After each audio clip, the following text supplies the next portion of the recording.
Citizens, it's that time. You are officially in the Alert Zone. Welcome to the Alert Zone TV.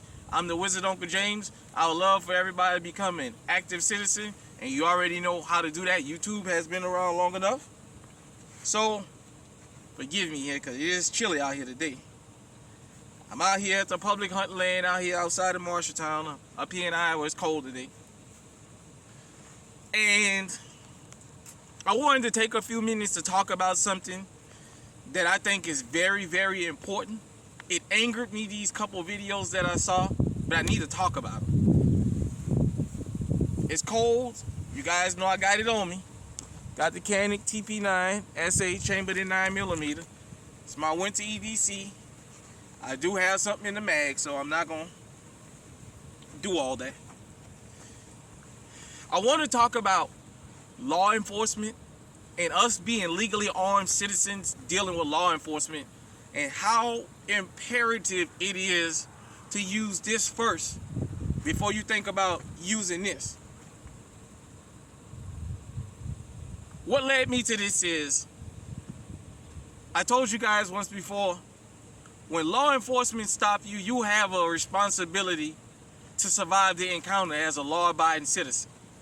Sometimes that entails having to put up with smart comments, listening to them make rude comments to you. I know sometimes that's uncomfortable and we don't like it. I understand that. But I want everybody to think about this. You got a duty to go home at night. You got a duty to go home to your children. If you got stopped for no reason, you know that. You don't have to repeat that. Why am I having this conversation? There was one incident I mentioned, but two incidents just happened in the last week that really got me angry. But it put me in mode of, I have to remind the citizens of the Alert Zone out there, because we talk about this a lot on this channel. When you're legally armed, when you're a law-abiding citizen, you always got to stay 2 or 3 steps ahead of law enforcement, because you can live to tell the story. As an American citizen, it's a 50-50 chance that you're going to walk away from a police stop. For those of you who remember, out in New York last week, you had them immigrants jump on them damn NYPD cops, and they refused to defend themselves with lethal force like they do with American citizens. All that did was bolster what I told you guys here. I don't talk about law enforcement because I hate law enforcement. I told you guys we are pro-justice here. We're not anti-law enforcement. But it's my job, I feel, as a wizard and as Unc James, to alert you on how to stay 3 or 4 steps ahead of these guys. Because just like you watching the criminals without badges, you have to watch the criminals with badges, and you have to be 3 steps ahead of them. And I'm gonna tell you about these 3 incidents, and they're gonna... Okay. So you guys know about Charles Kinsey. Charles Kinsey. If you don't know, several years back there was a student that escaped like a juvenile special needs facility. He had a toy in his hand. He was a heavy-set fella. He was black. And one of the instructors went out looking for him and found him. Somebody called and said it was a man outside with a gun. We already know when law enforcement is told there's a firearm or is a domestic situation involving a male and a female, as a male, when law enforcement show up, you going in handcuffs. It don't matter if they know on the phone you're the victim, you're going in handcuffs first. And they're going to tell you it's for our safety. Well, Charles Kinsey was explaining to law enforcement that he's not a threat, it's a toy in his hand, and I think the kid was autistic or what have you. Law enforcement told him, get on the ground, and he laid on the ground, Charles Kinsey, and, put his hands up. He complied. He complied. From about 50 yards away or so, or maybe closer, his hands was up, and he was just telling them that kid with special needs, and the officer shot him with his hands visible. The officer shot him, the bullet hit him in the leg, and he survived. As he's laying there handcuffed, he's asking, "Why did you shoot me?" And the officer told him, "Well, I don't know." He knew why he shot him. This was an attempted assassination. Charles Kinsey just lived to tell about it. This officer was charged with a misdemeanor assault or what have you. That should have been a felony. That guy was on camera. There was no, well, he reached, he did something. No, his hands was visible. He was on his back like that in the middle of the street. And he was shot. It's just the cop wasn't a good enough shot or he would have killed him. Next, we're going to talk about in New Orleans. For those of you who never been to Mardi Gras, never seen Mardi Gras parades, you know the bands are real proud when they play songs with instruments. They play real loud. It's kind of a competition. Who had the loudest band, the best band, what have you. We had a kid from Landry High School playing the mellophone, doing what he was supposed to do. And you had an NOPD officer in uniform with a vest on while this guy is playing his instrument, shove this kid. This kid turns around to see what's going on. He shoves this kid into another band member. The other band member sees what's going on, and this guy's lieutenant steps in and shoves that kid and then tells them, you don't like it, do something about it. There's the videos all over YouTube. It's not surprising that the officer at the center of this crime, because that was assault, it's not beyond lost on me that he has a history of complaints. The word is he broke somebody's rib before. He's been charged with payroll fraud. This guy is a known head buster, and he's a sergeant. When I tell you guys and girls about dealing with law enforcement, I'm not telling you this because I'm trying to keep something going. I'm telling you how to survive an encounter, because it done got bad and it's getting worse. This kid, his mom said she wanted an apology, and then she found out he had a history of this. She said she wanted him off the force. He's a 26-year veteran, so that tells me he's been doing this for a long time, and he's gotten away with it. Every time that they've had a charge on him, the charge got dropped. So he feels emboldened to do this, and he did this on purpose. That leads me to my last thing I wanted to talk about with this subject. I didn't know until, shout out to Around the Association here on YouTube. I didn't know until I seen it on there that this was actually Ja Morant's, the basketball player for Memphis Grizzlies, cameraman. There was an incident in Florida in which, from the details I gathered, maybe it was some kind of verbal dispute or disagreement between a male and a female. Law enforcement was called on the guy, and the body cam picks up as them stopping him and him asking, they asked to search him, and he asked for what? You haven't even told me why you stopped me. So they asked him again, and I had read his write-up, and he had said at first he wasn't going to comply, but he just thought about it. He said, so I let them search me. He's on body camera. They search him twice. They don't find anything on him. No weapons, no nothing. The female officer decides she wants him in handcuffs. So they handcuff him. They search him again. They handcuff him, put him in the back of a patrol car, and put the seatbelt on. There's another officer on the scene that's walking away, and an acorn or a pine cone falls out of a tree and hits him in the head. He starts screaming, shots fired. Immediately, this officer turns around and fires at that patrol car. His female co-worker is in front of the police car. She's shooting from the front. He's shooting from the back, and he's screaming, I'm hit, I'm hit, I'm hit. He's screaming, and he's unloading at this car. He gets down on the ground, and he's still shooting at this police car that this guy's, Ja Morant's cameraman, is sitting in the back of. He's handcuffed with his hands behind his back in a seatbelt. Fortunately, he used his head. He complied with them because he stayed a couple steps ahead of them. With the amount of officers that showed up initially, you already knew they was looking at dogpiling. He laid over and played dead as they kept shooting. That's what saved his life. It was glass flying everywhere. And finally, they kept asking the officer where he's hit. He kept saying he don't know, but he know he's hit. Maybe his vest stopped him. You know, all this other different stuff. Finally, after the shooting stopped, you know, they had more officers out there with the shield and You know all they stuff that they do, like they in Call of Duty. They go up, they open the door. You can hear the guy moaning. He's not shot, but he's got glass splattered all over. They drag him out of the car. You can clearly see he's handcuffed from behind, and he's asking, what did I do to be shot at? I'm handcuffed in the back of a car. What did I do, y'all, for y'all to shoot at me?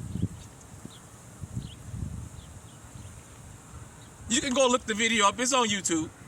It should anger every law-abiding citizen. Now, for the Back the Badge crowd, I talk to you guys and girls all the time about this because y'all never find an instance where there's violence that you can't justify. I haven't heard from the Back the Badge crowd about why none of them advocated in New York City for those immigrants, them illegal immigrants, to be handled. But law-abiding citizens, y'all always got some kind of a reason or some kind of, well, maybe he did this, maybe he did that. To us as law-abiding citizens that carry firearms, these three guys in these instances use their head. They use this weapon first. That's why they live in to tell the story.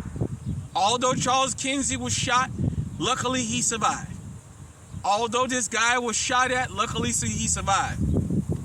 The kid in the band was smart enough not to approach the officer and pick a fight with him because NOPD would have beat him and it'd have probably killed him out there. Because NOPD is always looking for a head to bust. I know that. I'm born and raised in New Orleans.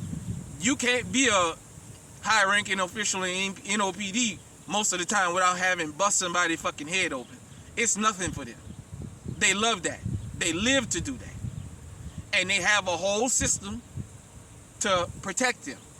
They got the backing of a lot of citizens blindly because in most people's eyes, law enforcement don't do wrong. There's always a justified reason for these acts of barbarism.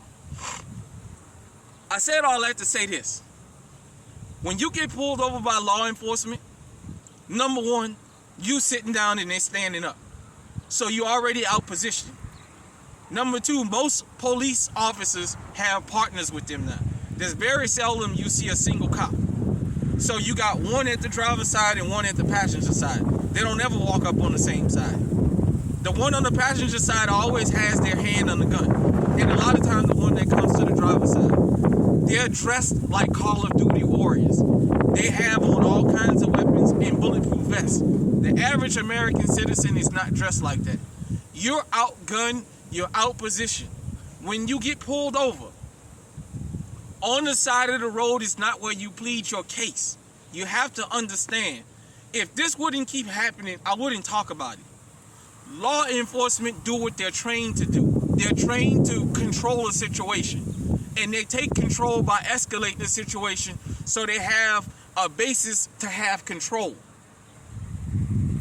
The best way for you to survive the encounter and anger the police at the same time, you take steps ahead of them. Driver's license, registration, insurance, give it to them. You got your firearm, let them do their thing, go on about your business. You ain't got to tell them, man, fuck, you stopped me, fuck.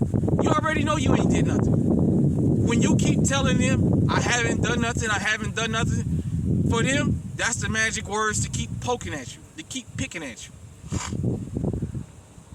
I know as American citizens, we have a right to turn down being searched on the side of the road for nothing. But you know, sometime on the side of the road ain't where you complete that. You don't have nothing? Let them go ahead on and do what they're going to do and take them to court. At least you'll survive the encounter. When you refuse them to search your vehicle, they're going to bring a dog out there. They're going to tell you, first off, you detained, you ain't free to leave. So right there, when you leave or you give them any kind of shit, already, you've broken the law. They're going to bring the dog out there. You ain't got nothing in your vehicle. You're not a police dog. You're not trained to know what police dogs know. They're going to make them dogs bark. They'll lie to you and tell you the dog hit on your car. We're going to search you. Stay 3 steps ahead of them. I ain't got nothing. Go on, let them look. You can tell them no, just so it's on the record, so it's on their body cam. And when they start their little shit about, you know, well, if you ain't had nothing to hide, you tell them. Well, do you not believe me? I told you I don't have anything. You have my ID, you ran me, I haven't committed any crime. When they start escalating, let them do what they gotta do, but you got them on tape. Then you go ahead on and you fight that shit in court. You don't do that shit on the side of the road, because you know what? Whether you like it or not, the majority, I can say 90+% of law enforcement in this country are not good. They're not good cops. And I'm gonna tell you why. Every officer in this country know who the bad cops on the force is, and they don't turn them in. They turn a blind eye. I don't want to hear that shit about retaliation. I don't want to hear it. I don't want to hear it. Every cop knows the bad cop or cops on the force. And you got some cops, the East Cleveland Police Department, they rotten to the fucking core. Everybody. So don't tell me about, oh, well, it's just a few bad apples. These situations wouldn't keep happening if it was just a few bad apples. You wouldn't constantly have this. This is not a rant against law enforcement, but I'm talking to law-abiding citizens about these three guys followed the rules and they lived. They lived to tell about it. At the end of the day, out here on the side of the road, man, that's not where you argue with these people. If you're new to firearms, understand this. Some places when law enforcement pull you over, you are required to let the officers know that you have a firearm. If you don't let them know upon stopping you, you can be arrested. It just varies by where you are. I'm going to say this again for the gazillion time that I did these videos. I'm not anti-law enforcement. I'm pro-justice. But I'm telling you, the law-abiding citizen that's legally armed, how to stay steps ahead of these guys and girls out here. Because you can't constantly have law-abiding citizens getting beat up, being shot and being killed, and everybody it's just a few bad apples. It can't consistently happen like this across the country. This happens across the country. Charles Kinsey was in Florida. The little kid was in New Orleans. That other guy, I believe that was in Florida. You can't keep having, George Floyd was in Minnesota. Rodney King was in LA. Amadou Diallo was in New York. You can't keep having this kind of stuff happen across the country and it not be a countrywide problem. It can't be a few bad apples. It can't be.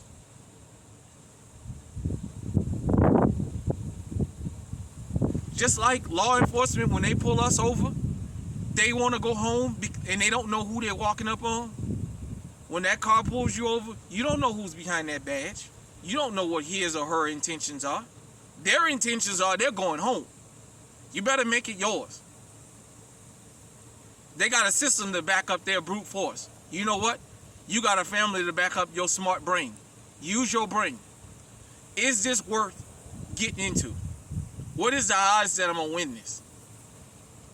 Some people here and there, they may have an officer that may let them go, depending. But that's because you got them so dead to the right, so all they can do is let you go. Because they don't want no smoke. But for the most part, on the side of the road is not where you fight these people. It's not. It's not. Don't fight them on the side of the road because you can't win. When they show up at your home, ladies, let me say this. Before I get out of here.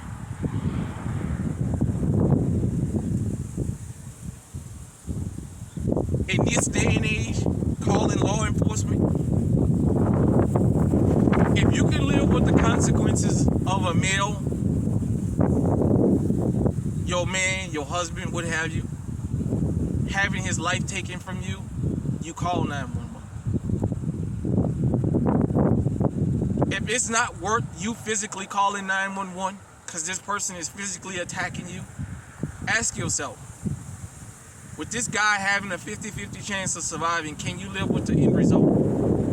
Because when law enforcement show up, usually they say somebody going to jail and they show up in force, especially for a domestic situation involving a man and a woman.